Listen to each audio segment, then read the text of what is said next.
कटक महानगर निगम 59 number ward में जन सुविधा और अंचल विकास पर अन्यून 1,95,00,000 टंका व्यय अटकल 4टी उन्नयनमूलक प्रकल्पर भित्तिप्रस्तर स्थापन होइछि। कटक सदर विधायक इंग प्रकाश चंद्र सेठी कर कमल प्रकल्पगुड़िकर शुभारंभ होइछि। रामनगर खेलपड़िया 35 लाख, नुआहाट श्मशान 50 लाख, नुआपटड़ा भेंडिंग जोन 70 लाख और काचरमाल श्मशान 40 लाख टंका व्यय हेबो। एहाद्वारा क्रीड़ा जनसुविधा और स्थानीय भित्तिभूमि में उन्नति आसिब। वार्डर विकास पर स्थानीय कॉर्पोरेटर श्रीमती ममता महांती निष्ठापर प्रयास को अंचलवासी प्रशंसा करिसेंति। कार्यक्रम में विधायक कॉर्पोरेटर मंडल सभापति निहार रंजन पंडा समेत पूर्वतन कॉर्पोरेटर सुकांत भोई और बहु अंचलवासी उपस्थित थे। यह प्रकल्पगुड़िक 59 नंबर वार्डर विकास को नुआ गति देवा सह लोकों दीर्घ दिनर आवश्यकता पूरण करिबो बोली अंचलवासी आशा प्रकाश करिसेंति। कटकरू शशिभूषण दास की रिपोर्ट, आद्यासा लाइव न्यूज। ओडिशा सरकार लोकप्रिय मुख्यमंत्री निर्देश क्रमे मुख्यमंत्री सहरांचल विकास योजना माध्यम 59 वार्ड रे विभिन्न प्रकार आज प्रकल्प आज फाउंडेशन दिगला। दीटी श्मशान 50 लाख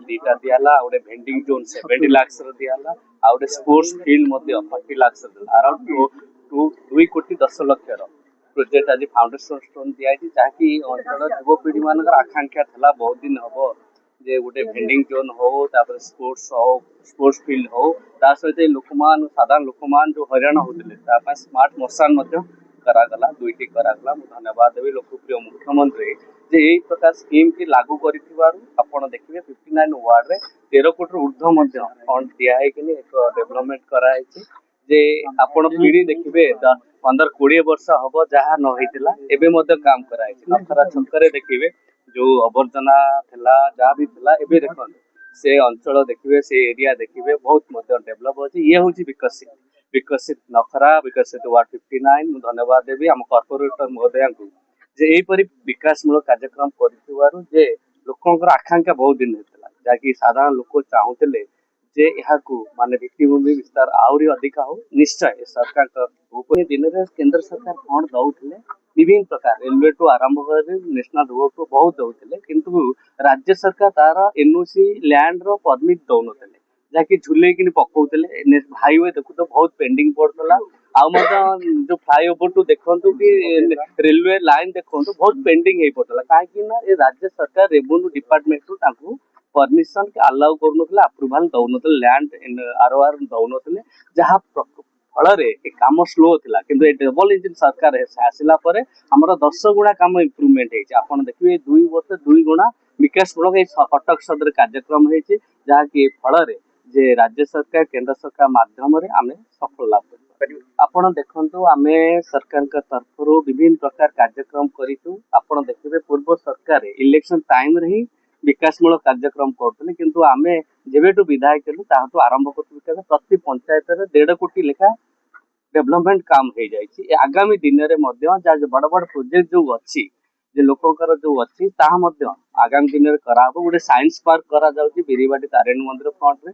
आमर ऐतिह्य प्लेस जी अच्छी आमर देखिए बलिवान पीठ परमंश आम गिरिधारी मठ अच्युता महापुरुष अच्युतानंद ताकू ब्यूटिफिकेशन डेवलपमेंट प्रताप नगरी 1 कोटी टंका दिखाई जहाँकि ऐतिह्य प्लेस को 1 कोटी 2 कोटी टंका देकिन आम आहरी विकासमूलक कार्यक्रम कर लोकंकर समस्या जो अच्छी जो केनाल समस्या अच्छी जो चाषी मान जो समस्या अच्छी आगामी दिन में तुरंत पदक्षेप नहीं 59 नंबर वार्ड ममता महांती आमर 24 वर्ष जहाँ है नथिला जो आमर प्रोजेक्ट सब अटकी जाऊला पूर्वतन आमर एमएल जो मोर प्रोजेक्ट गुड़ाए प्रोजेक्ट को अटकई देथिले वर्कआउट को अटकई देथिले एबे किंतु आम सरकार आसीबा परे आम विधायक एवं मु आमर आमर अनुदान रे आमर ए सब गुड़ाए काम आम 12-13 कोटी टंकार काम उन्नतिमूलक काम हो सारी एवं आज जो भित्ति प्रस्तर दिहला दीटा आमर क्रिमिशन ग्राउंड दिहला 50-50 लाख आ गोटे भेंडी जोन 70 लाख आ गोटे रामनगर रे आमर खेल पड़िया सेटा भी 49 लाख प्रोजेक्ट अच्छी आमर। तापर आउ गुड़ाए भी आमर प्रोजेक्ट अच्छी गोटे पोखरी अच्छे आमर 2.5 कोटी ସେଇଟା ପ୍ରୋଜେକ୍ଟଟା ଦିଆ ହେଇନି ଯେହେତୁ ଭର୍ଚୁଆଲ ମୋଡ ଆମର 31 ତାରିଖରେ ତାର ଫାଉଣ୍ଡେସନ ଷ୍ଟୋନ ଦିଆହବ, ତେଣୁକରି ସ୍ୱାୟତ୍ତ ଶାସନ ଦିବସରେ, ତେଣୁକରି ସେଇଟା ଦିଆ ହେଇନି। କିନ୍ତୁ ଗୁଡାଏ କାମ ଆପଣ ଦେଖୁଛନ୍ତି, ସମସ୍ତେ ଯାତାୟାତ କରୁଥିବେ। ଫୁଲନଖରା ଆମର ଓଭରବ୍ରିଜ ତଳକୁ ଆମର ଯୋଉ ରୋଡଟା ସର୍ଭିସ ରୋଡଟା କି କୋଉ ପ୍ରକାର